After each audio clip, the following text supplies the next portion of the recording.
할렐루야! 2020년 마지막 청년 예배 영상으로 비록 드리지만 우리가 올 한 해 동안 우리와 함께 하신, 우리 인도하신 하나님께 감사하며 영광 올려드리면서 함께 찬양의 자리로 나아가겠습니다. 나보다 나를 잘 아시는 주님, 내가 주를 떠나 어디로 가겠나이까. 나 어디 가든지 주의 손이 나를 인도하시며 주의 오른손이 나를 붙드시리라. 나를 창세 전부터 계획하시고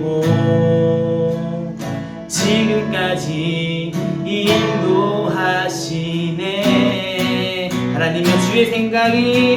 하나님이여 주의 생각이 어찌 그리고 외로우신지요.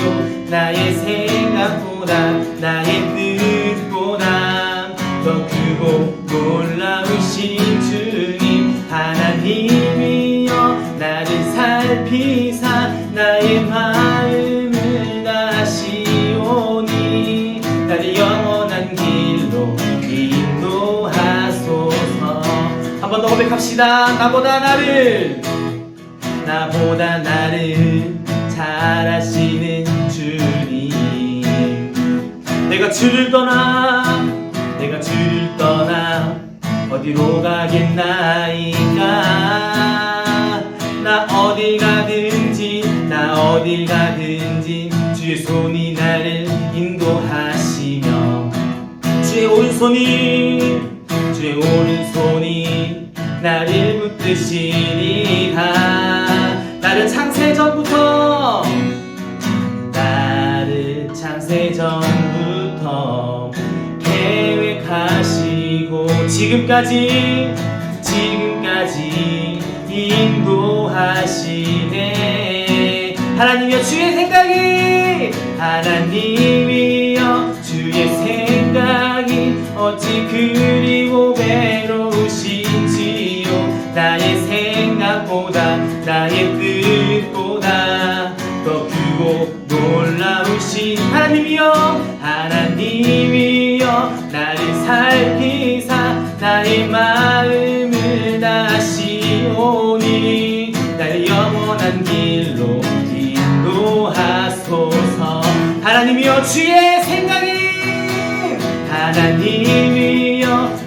생각이 어찌 그리고 외로우신지요. 나의 생각보다 나의 뜻보다 더 크고 놀라우신 주님, 하나님이여 나를 살피사 나의 마음을 다시오니 나를 영원한 길로 인도하소서. 마지막으로 한 번 더 고백합시다.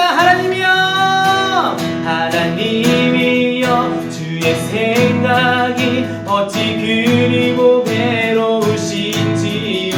나의 생각보다 나의 뜻보다 더 크고 놀라우신 주님, 하나님이여 나를 살피사 나의 마음을 다시오니 나를 영원한 길로 인도하소서. 하나님께 영광의 박수 올려드리겠습니다.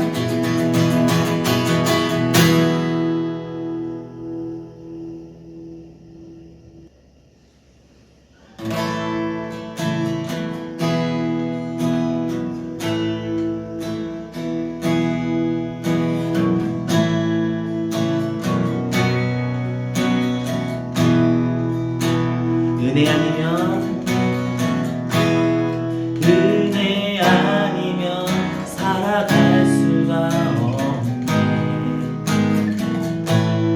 호흡마저도 다 주의 것이니 세상 평안과 위로 내게 없어도 예수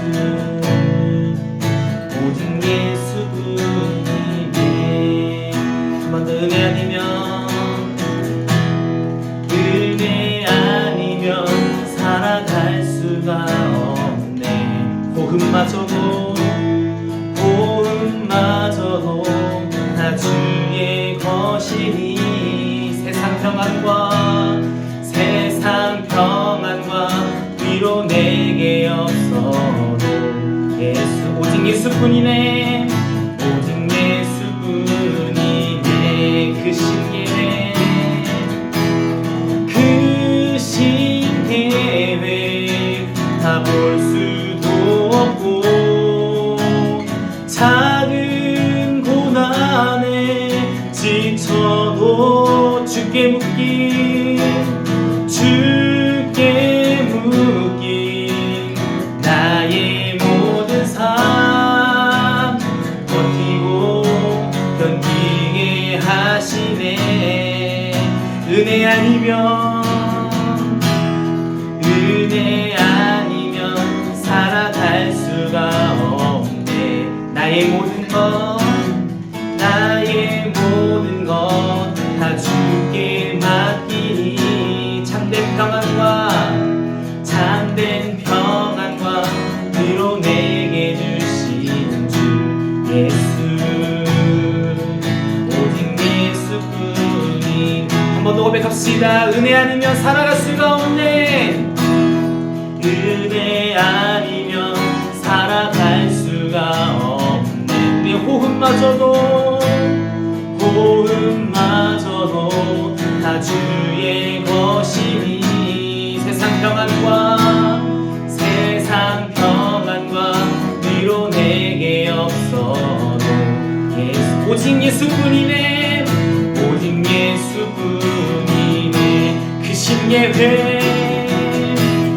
그 신예배 다 볼 수도 없고 작은 고난에 지쳐도 주께 묶인 나의 모든 삶 주께 묶인 나의 모든 삶 버티고 견디게 하시네 그 신예배 다 볼 수도 없고 작은 고난에 지쳐도 주께 묶인 나의 모든 삶 버티고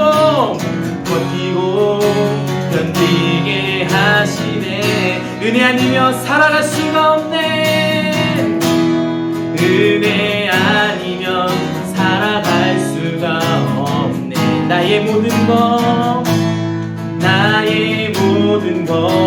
다 주께 맡기니 참된 평안과 위로 내게 주신 주 예수 오직 예수뿐이네 함께 고백합시다 믿음의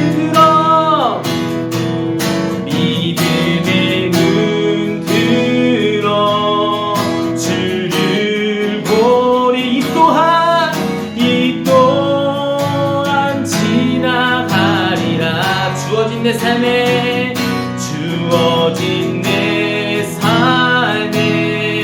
시간 속에 주의 뜻 알게 하소서 마지막으로 믿음의 눈 들어 주를 보이 이 또한 지나가리라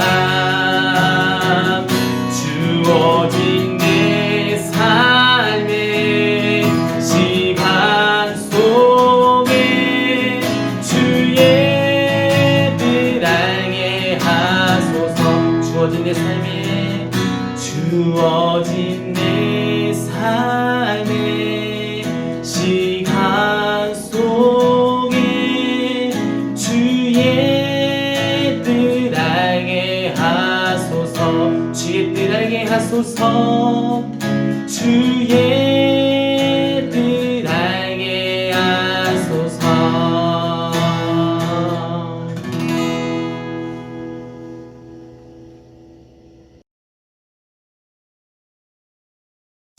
기도하시겠습니다. 하나님 아버지 감사합니다. 2020년 올 한 해도 주 예수 그리스도 안에서 우리는 참 많은 걸 경험하게 되었고 많은 걸 보게 되었습니다. 그러나 우리들의 삶도 녹록지 않은 삶을 또 살게 되었고 우리들의 계획도 좀 어렵고 힘든 한 해였던 것 같습니다. 그러나 우리는 예수 그리스도의 그 사랑 안에서 나의 계획과 모든 일들이 이루어지길 원하고 또 그 계획들이 실현되기를 원합니다.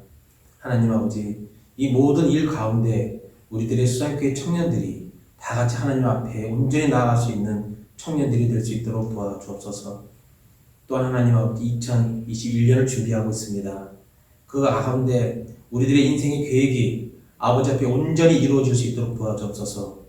언제나 낙담과 실험이 같이 오지만 예수 그리스도만이 우리들의 삶의 지표요, 우리들의 목표요, 우리의 삶의 방패임을 아버지께서 아시오니 수상 청년들에게 하나님의 뜻같은 올바른 그 길이 이루어질 수 있도록 도와주시고 함께하여 주시옵소서. 모든 말씀 우리 주 예수님 이름으로 감사하며 기도하옵나이다. 오늘 하나님께서 우리에게 주시는 말씀은 마가복음 9장 1절에서 13절까지의 말씀입니다. 또 그들에게 이르시되 내가 진실로 너희에게 이르노니 여기 서 있는 사람 중에는 죽기 전에 하나님의 나라가 권능으로 임하는 것을 볼 자들도 있느니라 하시니라. 엿새 후에 예수께서 베드로와 야고보와 요한을 데리시고 따로 높은 산에 올라가셨더니 그들 앞에서 변형되사 그 옷이 광채가 나며 세상에서 빨래하는 자가 그렇게 희게 할 수 없을 만큼 매우 희어졌더라. 이에 엘리야가 모세와 함께 그들에게 나타나 예수와 더불어 말하거늘 베드로가 예수께 고하되 랍비여 우리가 여기 있는 것이 좋사오니 우리가 초막 셋을 짓되 하나는 주를 위하여 하나는 모세를 위하여 하나는 엘리야를 위하여 하사이다 하니 이는 그들이 몹시 무서워하므로 그가 무슨 말을 할지 알지 못함이더라. 마침 구름이 와서 그들을 덮으며 구름 속에서 소리가 나되 이는 내 사랑하는 아들이니 너희는 그의 말을 들으라 하는지라. 문득 둘러보니 아무도 보이지 아니하고 오직 예수와 자기들 뿐이었더라. 그들이 산에서 내려올 때에 예수께서 경고하시되 인자가 죽은 자 가운데서 살아날 때까지는 본 것을 아무에게도 이르지 말라 하시니 그들이 이 말씀을 마음에 두며 서로 문의하되 죽은 자 가운데서 살아나는 것이 무엇일까 하고 이에 예수께 묻자와 이르되 어찌하여 서기관들이 엘리야가 먼저 와야 하리라 하나이까. 이르시되 엘리야가 과연 먼저 와서 모든 것을 회복하거니와 어찌 인자에 대하여 기록하기를 많은 고난을 받고 멸시를 당하리라 하였느냐. 그러나 내가 너희에게 이르노니 엘리야가 왔을 때 기록된 바와 같이 사람들이 함부로 대우하였느니라 하시니라. 아멘.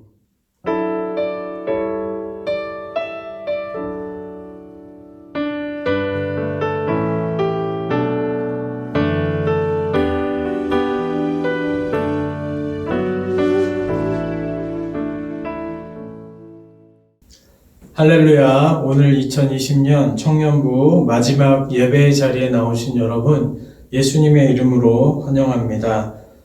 오늘은 마가복음 9장 1절에서 13절까지의 말씀을 여러분과 함께 나누도록 하겠습니다. 온라인으로 또 오프라인으로 함께 예배하겠지만 하나님께서 우리 각자의 자리 가운데 임재해 주셔서 하나님의 은혜 또 하나님의 말씀을 깊이 경험하고 깨닫게 하시는 은혜가 있기를 예수님의 이름으로 간절히 소망합니다. 우리는 지난주에 예수님께서 제자들을 향해서 제자도의 메시지를 주시는 것을 함께 나누었습니다. 베드로의 신앙 고백 이후에 예수님은 진정으로 예수님을 따르기 원하는 자들이 자기를 부인하고 자기 십자가를 져야 한다는 조금은 무겁고도 또 부담이 되는 그런 말씀을 허락해 주셨습니다. 그것을 제자들이 온전히 알지 못하고 깨닫지 못하는 것을 알고 계셨음에도 불구하고 그것이 진정한 생명의 길이기 때문에 그것이 예수님이 이 땅에 오신 목적이고 우리를 구원하시기 위한 길이었기 때문에 제자들이 예수님의 그 길을 따라오기를 원하시는 마음으로 또 그것을 깨닫기를 원하시는 마음으로 그러한 제자들에게 가르쳐 주셨습니다. 오늘은 그 이후에 예수님께서 산에 올라가시는 모습, 특별히 몇몇의 제자들을 데리고 올라가서 그들에게 변형된 모습을 보이시고 또 그것에 대한 제자들의 반응이 나타나고 있는 본문인데 특별히 오늘 2절을 보시면 시간이 어느 정도 흘렀음을 알 수 있습니다. 2절 본문에 보시면 어떻게 기록되어 있습니까? 엿새 후에라고 이야기를 해주고 있습니다. 즉 제자들에게 십자가의 길을 밝히시고 또 자기를 부인하고 자기 십자가를 지고 따라오라는 제자도의 말씀을 하신 후에 6일이라는 시간이 흘렀다라는 것이죠. 여러분 제자들의 입장에서 이 시간이 어떻게 느껴졌겠습니까? 제자들은 이 시간이 매우 혼란스럽고 어떻게 해야 될지 모르는 상황 가운데 있었을 것입니다. 예수님께서 하신 말씀이 도대체 이해가 되지 않았기 때문이죠. 나를 따라오려거든 자기를 부인하고 자기 십자가를 지고 따라와야 한다라고 말씀하셨기 때문에 그것이 도대체 어떻게 하는 것인가? 그리고 정말 그 예수님을 따라야 하는 것인가에 대한 여러 가지 의견이 분분했을 것입니다. 따라가야 할지 말아야 할지 또 따른다면 내가 앞으로 어떻게 처신을 해야 할지 수많은 질문과 의견 나눔이 있었을 것이고 그들 안에는 걱정과 염려들도 가득했을 것입니다. 그런 가운데 예수님은 제자들 중 몇몇을 데리고 산으로 올라가십니다. 그 몇몇은 3명인데 2절을 보시면 그 제자가 누구인지 표현되고 있습니다. 베드로와 야고보와 요한을 데리시고 따로 높은 산에 올라가셨더니 라고 기록이 되어 있죠. 특별히 예수님께서 이 3명 베드로와 야고보와 요한을 데리고 가시는 장면은 오늘 본문에서만 나타나고 있는 것이 아니라 다른 장면에서도 나타나고 있는 것을 우리는 바라보게 됩니다.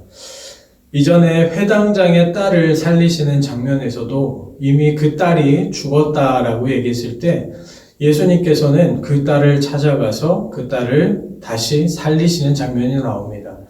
그런데 그 방에 들어갈 때에 다른 사람들이 들어오는 것을 허락하지 아니하시고 오직 그 가족들과 그 제자 3사람 베드로와 야고보와 요한을 데리고 들어가서 그 딸을 살리시는 장면을 우리는 바라보게 됩니다.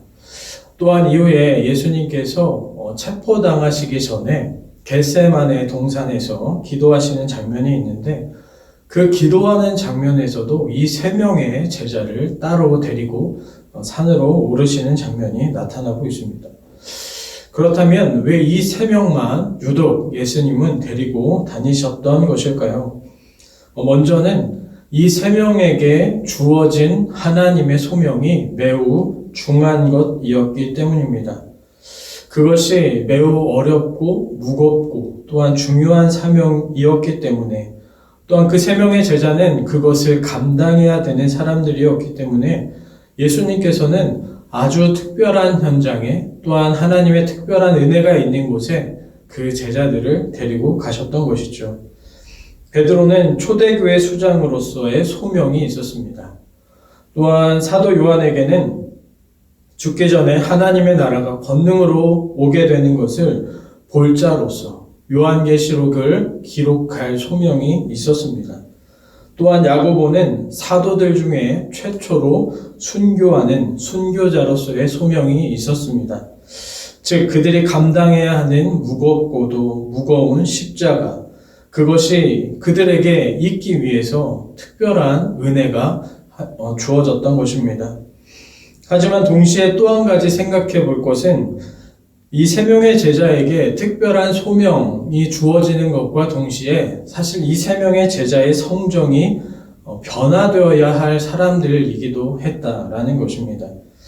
베드로는 어떤 사람입니까? 매우 충동적이고 다혈질적인 사람이었습니다. 야고보와 요한 역시도 예수님이 어떠한 별명을 지어주셨습니까? 우레의 아들이다 라는 별명을 지어줄 정도로 그들의 성격은 매우 급했고 혈기가 많은 사람들이었습니다. 이렇게 성격이 급하고 다혈질적인 인물들이 어떤 중요한 사명을 감당할 때에는 어떠한 일들이 일어나겠습니까? 매우 불안한 요소들이 많이 있다라는 것입니다. 자기의 의견을 표출하거나 자기의 감정을 표출할 때 그것이 잘 훈련되고 절제되지 않으면 그 급한 성격으로 인하여서 그 사명을 그르칠 가능성이 매우 높다라는 것이죠. 그렇기 때문에 예수님은 특별히 12명의 제자 중에서 그 3명을 늘 데리고 다니시고 곁에서 돌보시며 가르치시며 중요한 현장마다 그들을 훈련시키는 훈련의 장으로 삼으셨던 것입니다. 즉, 이 3명의 제자들의 성정을 훈련하시고 다듬으시기 위해 또한 그들에게 주어진 그 사명을 온전히 감당하도록 하기 위해서 예수님께서는 그들에게 이러한 특별한 현장의 은혜를 허락해 주셨다라는 것입니다. 하나님께서 사람을 사용하시는 방법이 이렇습니다. 무언가가 뛰어나거나 무언가 아주 특별한 것이 있기 때문에 그 사람들을 사용하시는 것이 아니라 연약하지만 부족하지만 또한 그들의 성격이 참으로 급하고 충동적일지라도 하나님은 그런 자들에게 하나님의 아주 특별한 사명들을 맡기시고 또 그들을 다듬으시고 훈련시키셔서 하나님의 나라를 이루어가게 하신다라는 것입니다. 그렇게 하나님이 부르시는 방법이 고린도전서 1장 26절에서 29절에 표현되어 있습니다. 이렇게 기록되어 있습니다.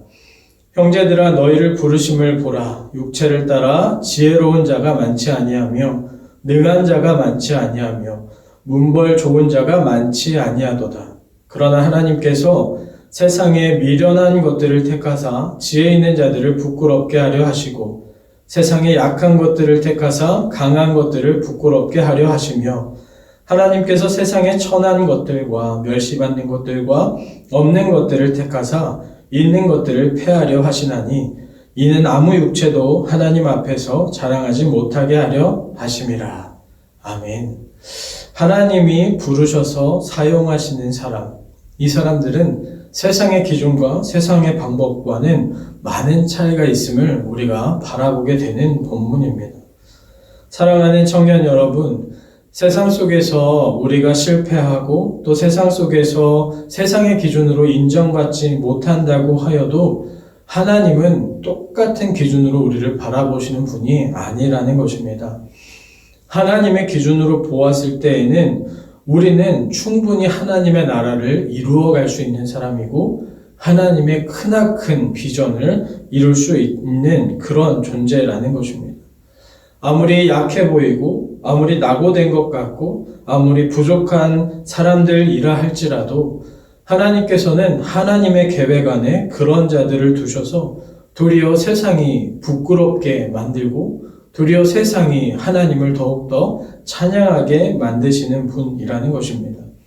그렇기 때문에 우리의 삶이 하나님의 계획 안에 붙들려 있다면 하나님의 손 안에 붙들려 있다면 하나님의 은혜로 말미암아 더욱 아름답고 거룩하게 빚어져 갈 줄로 믿습니다. 그렇게 3명의 제자를 데리고 높은 산으로 오르신 예수님은 그곳에서 변형이 되었는데 그 변형된 모습이 3절에 표현되어지고 있습니다. 다 함께 3절의 말씀을 읽도록 하겠습니다. 그 옷이 광채가 나며 세상에서 빨래하는 자가 그렇게 희게 할 수 없을 만큼 매우 희어졌더라. 아멘. 마가복음에서는 그 옷이 희어졌다라고 표현되어 있는데 과연 예수님의 옷만이 하얗게 변화되었을까요? 그렇지 않습니다. 마가와 마태와 누가는 예수님의 얼굴이 빛이 났다. 예수님의 용모가 변화되었다라고 기록해주고 있습니다. 무엇입니까?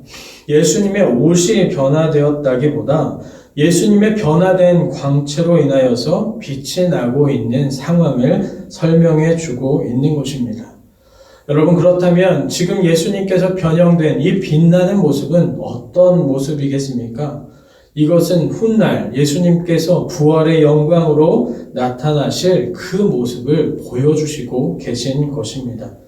특별히 본문에서는 하얗게 되었다, 희게 되었다라는 것을 강조해주고 있는데 이것은 죄가 전혀 없는 순백의 상태, 완전한 거룩함의 상태를 보여주고 있는 것입니다.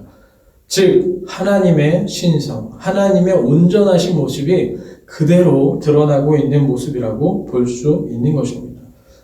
그렇게 거룩한 모습으로 하나님의 본체의 모습으로 나타나셔서 예수님이 만나 대화를 나누고 있는 사람은 누구입니까?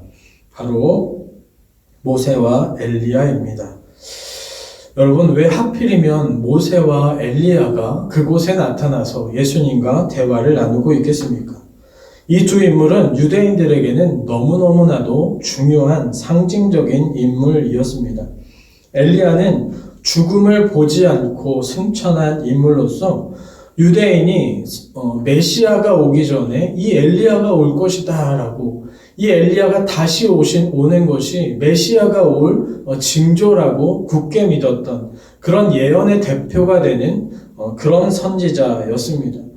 또한 모세는 유대인들에게 있어서는 성경에는 산에서 죽었다라고 기록되어 있지만 유대인들은 죽음을 보지 않고 하나님에게로 곧바로 올라간 그런 사람으로 인식되던 사람이었습니다.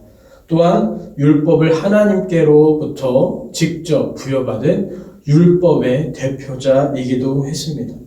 즉 율법과 선지자의 대표를 만나서 예수님은 지금 대화를 나누고 계신 것입니다. 무슨 뜻입니까?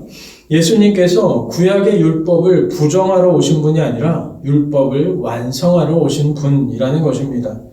또한 구약에서 선지자를 통하여서 예언된 그 메시아가 바로 예수님이라는 것을 이 장면을 통하여서 보여주고 있는 것입니다. 그 장면을 바라보았을 때 뼛속 깊이 유대인이었던 베드로와 야고보와 요한, 이 세 사람은 그 모습에 감동을 받지 않을 수가 없었습니다. 율법의 대표자인 모세, 선지자의 대표자인 엘리야를 자신의 눈앞에서 바라보고 있다는 것.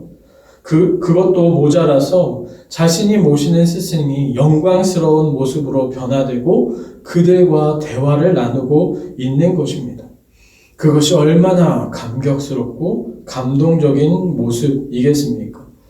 또한 그렇게 거룩한 위험 앞에서 베드로가 느끼는 감정은 무엇이었습니까?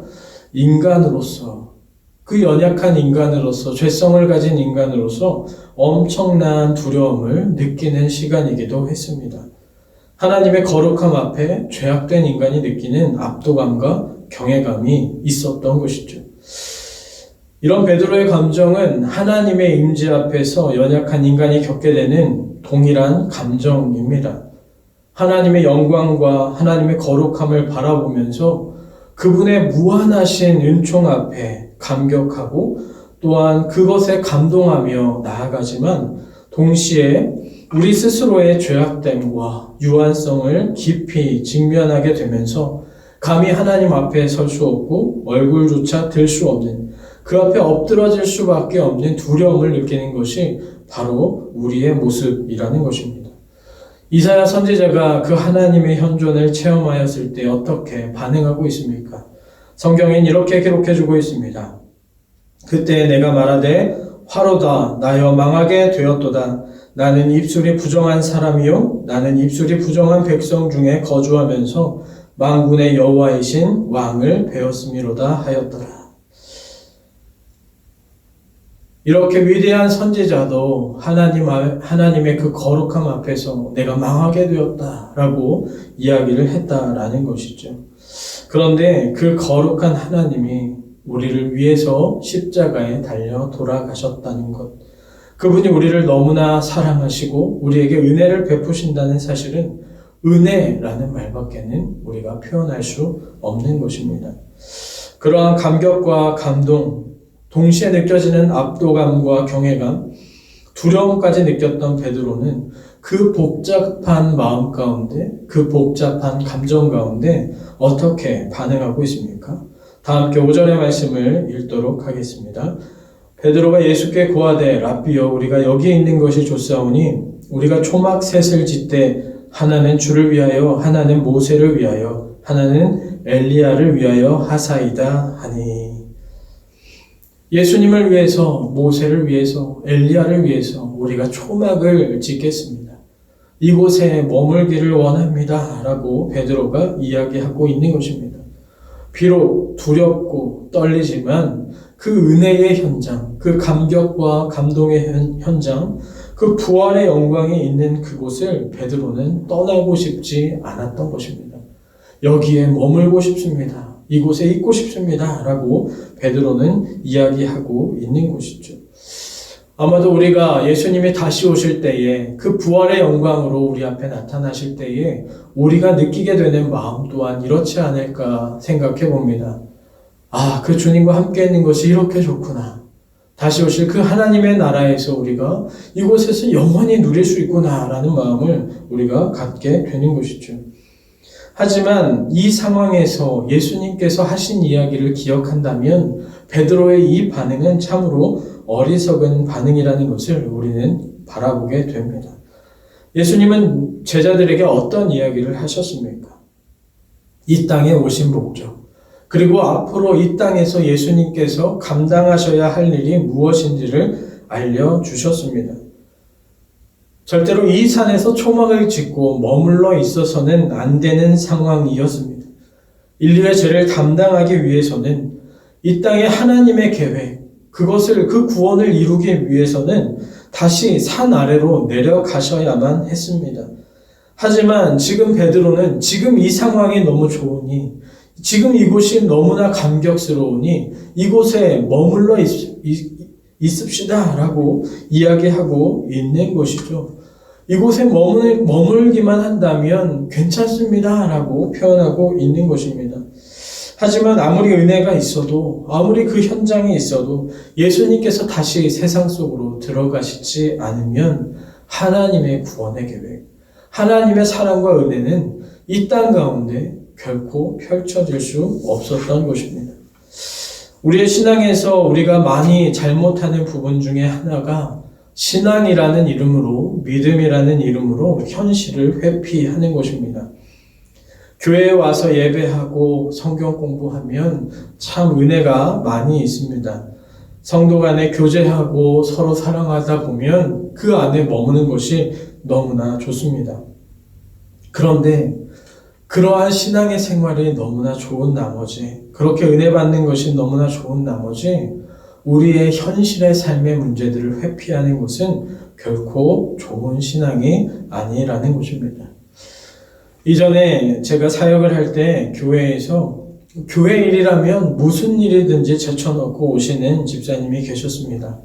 어떤 일에도 교회 일이라면 헌신적이셨고 모든 행사와 모든 사역에 참여하셨고 또 그렇게 사랑받고 교인들에게 인정받던 분이셨습니다. 그런데 조금 더 그 집사님의 삶을 들여다보니 교회의 일에는 그렇게 헌신적이었는데 가정은 완전히 내버려둔, 내팽겨쳐진 모습이었습니다. 그 남편과 그 자식들은 그 어머니의, 그 아내의 그런 사역, 교회에 완전히 몰두해 있는 모습을 보면서 도리어 교회를 비난했고 하나님을 욕하는 일들까지 벌어졌습니다. 그것이 과연 올바른 모습일까요? 아니라는 것입니다. 교회라는 울타리 안에서 은혜 받고 사랑 받았다면 그것이 우리의 삶의 현장으로 또한 세상 속으로 흘러가는 것, 하나님의 뜻으로 하나님이 우리에게 붙여주신 사람들을 섬기고 사랑하는 것, 그것이 하나님이 우리에게 주신 사명, 우리에게 주신 그 십자가를 지고 걸어가는 길이라는 것입니다. 이것을 바라볼 때 여전히 베드로는 예수님의 사명, 그 십자가의 길을 온전히 이해하지 못하고 있음을 우리는 목격하게 됩니다. 예수님은 9절에서 그러한 경험들을 아무에게도 알리지 말라고 말씀하십니다.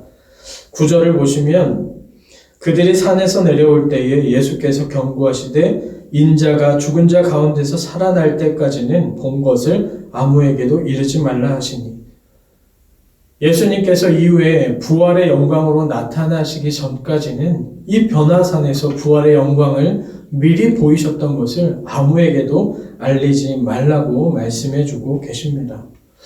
왜 이러한 경고를 하시고 계실까요?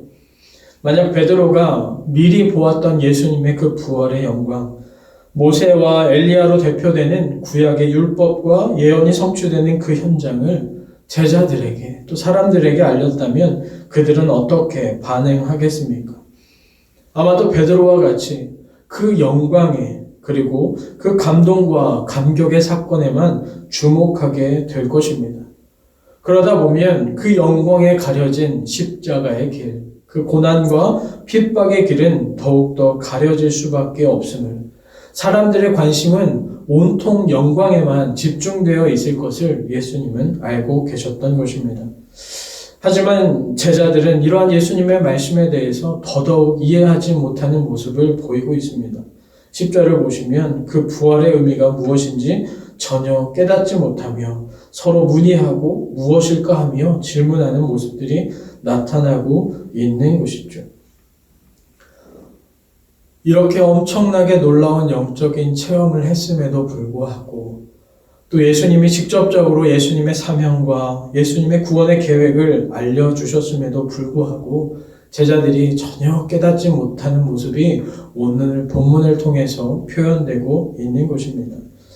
이러한 제자들의 모습을 바라보면서 우리의 은혜의 체험, 또 우리가 가진 은혜의 영적인 신비한 경험들이 얼마나 미미하고 얼마나 희미한 것인지를 다시 한번 생각해 보게 됩니다.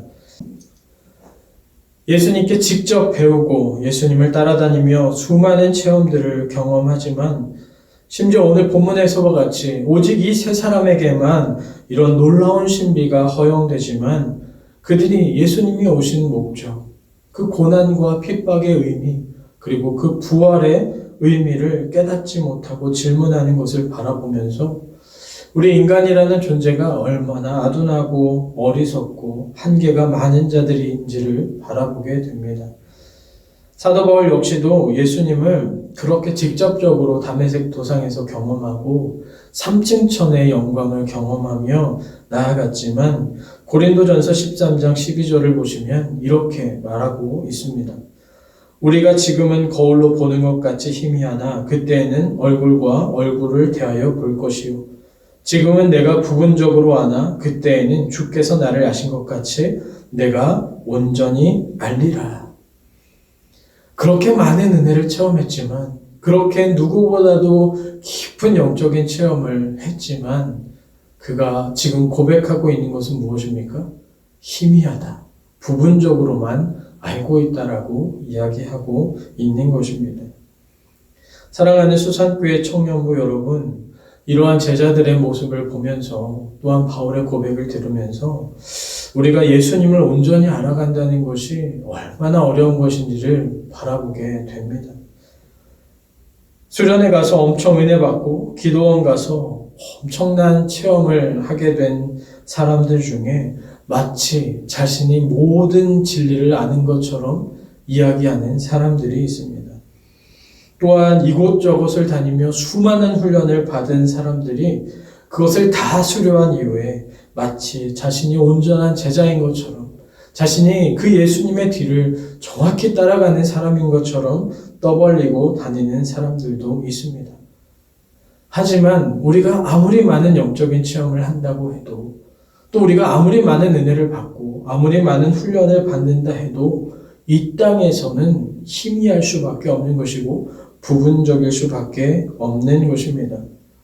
정말 그 과정을 통해서, 그 은혜를 통해서, 그 체험을 통해서 하나님의 뜻을 깨달았다면 그것을 자랑하고 떠벌리고 아는 척하는 것이 아니라 어떻게 해야 하는 것입니까? 그 뜻에 겸손히 순종하고 그 뜻을 좇아 예수님이 걸어가신 길을 묵묵히 걸어가면 될 뿐입니다. 그것을 자랑하고 떠벌리는 것은 결코 예수님이 원하시는 것이 아니라는 것입니다. 그렇게 우리의 신앙의 여정은 결코 멈춤이 없는 것입니다. 어떤 경지에 이를 수 있는 것도 아닙니다. 매일매일 그저 주님과 동행하며 너무너무 더디겠지만 조금씩 주님을 닮아가는 것이 우리의 신앙의 여정입니다. 그렇게 우리의 신앙이 잘 자라지 않는 것 같다고 하여서 낙심하지 마시기 바랍니다. 왜냐하면 그것은 당연한 것이기 때문입니다. 내 믿음이 너무너무 연약하다고, 너무나 쉽게 무너진다고 절망하지 마시기 바랍니다. 원래는 우리가 믿음이 없는 사람들입니다. 그런데 예수님은 그렇게 믿음 없고 어리석고 깨닫지 못했던 제자들을 너무나 잘 아셨고 그들을 끝까지 케어하시고 그들을 데리고 다니시며 그들에게 예수님의 비밀을 알려주셨습니다. 우리에게도 예수님은 동일하게 일하십니다. 부족하고 믿음 없고 어리석은 모습이지만 우리에게 끊임없이 은혜를 베풀어 주시고 하늘의 신비한 체험들을 하게 하시며 희미하고 부분적일지라도 조금씩 알아가고 깨닫게 하시는 분이십니다. 그리고 마지막 때에 바울의 고백처럼 비록 우리가 지금은 희미하고 부분적으로 알고 있지만 그때에는 주님을 얼굴과 얼굴로 대면하여 볼 것이고 모든 것을 깨닫게 되는 역사가 있을 줄로 믿습니다. 우리를 그렇게 신실하고 성실하게 이끄시는 주님을 바라보십시오. 매일의 삶에서 주님과 동행하실 수 있는 우리 수산의 청년들이 되시기를 바랍니다. 그렇게 주님과 동행하는 삶의 여정 가운데, 신앙의 여정 가운데 주님은 분명히 우리에게 일하실 것이고 우리의 신앙을 조금씩 자라게 하시고 성숙하게 하실 것입니다. 또한 어느샌가 뒤돌아보면 우리의 모습이 주님의 형상을 닮아 있음을 깨닫게 될 것입니다. 그렇게 주님과 함께 나아가실 수 있는 우리 수산의 모든 청년부 여러분 되시기를 예수님의 이름으로 간절히 축원합니다. 기도하시겠습니다. 사랑과 은혜가 풍성하신 하나님, 오늘 말씀을 통하여 변화산에서 제자들에게 부활의 영광을 보이시고 경험하게 하신 주님을 보게 하여 주시니 감사를 드립니다. 그러나 그러한 영광을 보면서도 주님을 온전히 깨닫지 못하고 그 길을 이해하지 못한 제자들의 모습을 바라보면서 우리들의 모습이 그 제자들과 같음을 바라보게 됩니다. 이미 많은 은혜를 베푸셨고 하늘의 신비를 맛보게 하셨지만 여전히 우리의 생각에 갇혀 우리의 경험에 갇혀 있는 모습을 바라봅니다. 우리의 신앙은 너무나 더디게 자라고 있고 우리의 믿음은 매일매일 흔들리고 있음을 고백합니다. 하지만 여전히 신실하시고 성실하게 일하시는 주님께서 우리의 삶을 붙들어 주시기를 소망하며 기도합니다. 우리가 더욱 주님을 알아가게 하여 주시옵소서. 주님의 뒤를 따르게 하시며 주님의 형상을 닮아가게 하여 주시옵소서. 이 땅에서 우리에게 주신 소명을 깨닫고 우리도 부활의 영광을 소망하며 십자가를 지고 그 길 따르게 하여 주시옵소서. 예수님의 이름으로 기도하오며 지금은 우리 주 예수 그리스도의 은혜와 하나님 아버지의 무한하신 사랑하심과 성령의 감화 감동으로 역사하시는 교통하심이 비록 부족하고 연약하지만 주님을 더욱 알아가기 원하고 깨닫기 원하며 그 십자가의 길 따라가기 원하는 수산의 모든 청년들 머리 위에 그들의 일상의 삶과 인생의 모든 여정 위에 이제로부터 영원까지 함께하여 주시기를 간절히 축원하옵나이다. 아멘.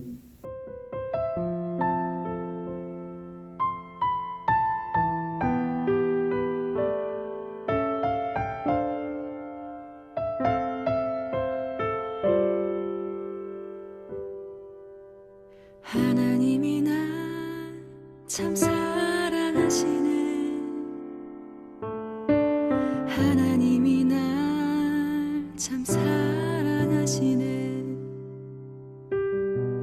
하나님이 날 참 사랑하시네. 하나님이 날 참 사랑하시네. 세월에 묻혀 또 현실에 갇혀 잊고 살다가도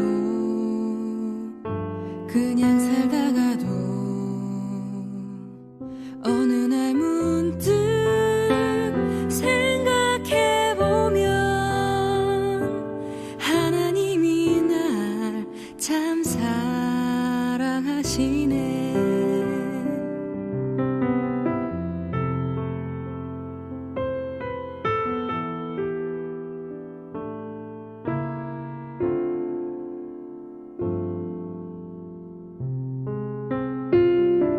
세월에 묻혀 또 현실에 갇혀 잊고 살다가도 그냥 살다가도 어느 날 문득 생각해보면 하나님이 날 참 사랑하시네. 하나님이 날 참 사랑하시네. 하나님이 날 참 사랑하시네. 하나님이 날 참 사랑하시네. 하나님이 날 참 사랑하시네. 하나님이 날 참 사랑하시네. 하나님이 날 참 사랑하시네. 하나님이 날 참 사랑하시네. 하나님이 날 참 사랑하시네.